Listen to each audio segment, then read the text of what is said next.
அகரத்தின் அன்பு வணக்கங்கள். சிவபெருமான் இவர் மும்மூர்த்திகளில் முதன்மையானவர். இவர் அழித்தல் தொழிலை செய்வதாக இந்து மதத்தினர் நம்புகின்றனர். சிவனுக்கென்று தனித்துவமான அடையாளங்கள் உள்ளன.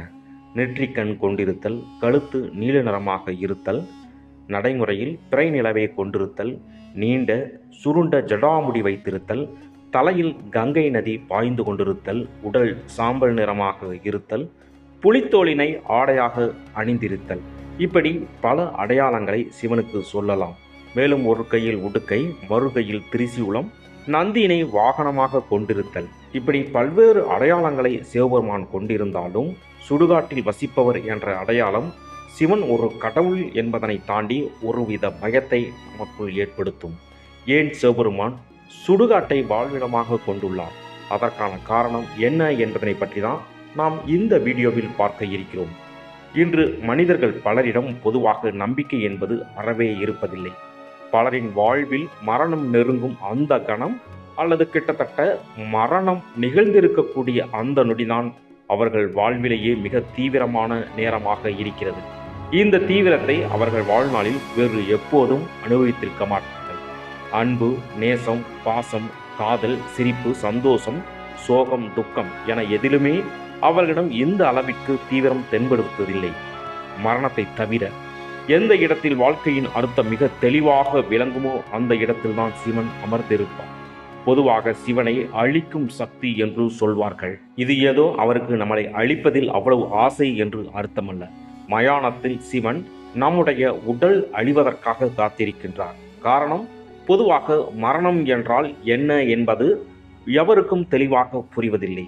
யாரேனும் ஒருவர் இறந்துவிட்டால் அவரின் உறவினர்கள் அவரின் உடல் மேல் அழுது புலம்பி முத்தம் வைத்து கட்டி அணைத்து தங்களுடைய துயரை வெளிப்படுத்துவார்கள்.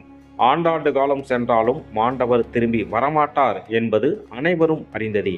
எப்படியேனும் அவரை மீண்டும் உயிர் பிழைக்க செய்ய முடியுமா என்று கூட யோசிப்பார்கள்.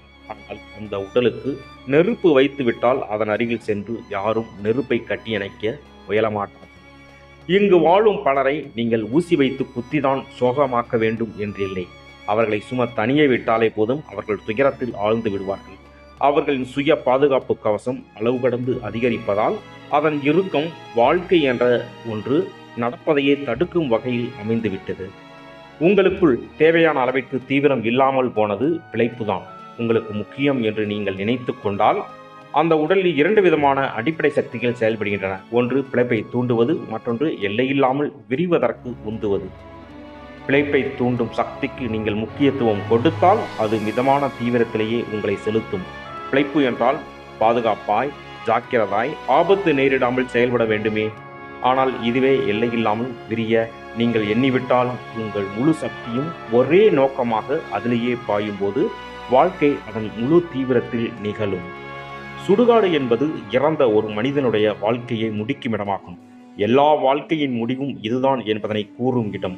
சிவபெருமான் அங்கே வாழ்வதன் மூலமாக உலகத்தின் நிலையில்லாத தன்மையை நமக்கு உணர்த்துகிறார். உயிர், உடல், செல்வம் எல்லாம் ஒரு மனிதனுக்கு நிரந்தரம் கிடையாது. அனைத்தும் ஒரு நாள் போய்விடும். சிவன் சுடுகாட்டில் இருப்பதன் மூலமாக வாழ்வின் நிலையற்ற தன்மையை நமக்கு நினைவிட்டு கொண்டே இருக்கிறார். ஒரு மனிதன் உயிரோடு இருக்கும்போது நான் உயர்ந்தவன், நான் பெரியவன் என்ற அகம்பாவம் கொண்டிருப்பான். ஆனால் சுடுகாட்டில் அனைவரும் ஒன்றுதான் என்பதனை சிவன் உணர்த்துகிறார். மேலும் உடல் அழிந்தாலும் ஆன்மா அழிவதில்லை. சிவன் மகா யோகி என்றும் மித்ருஞ்சயன் என்றும் அழைக்கப்படுகிறார். அவரை பூஜித்தால் மரண பயம் நீங்கும் என்பது நம்பிக்கையாக உள்ளது. இந்த காரணங்களுக்காகத்தான் சிவபெருமான் சுடுகாட்டில் வாழ்கிறார் என்று சொல்லப்படுகிறது.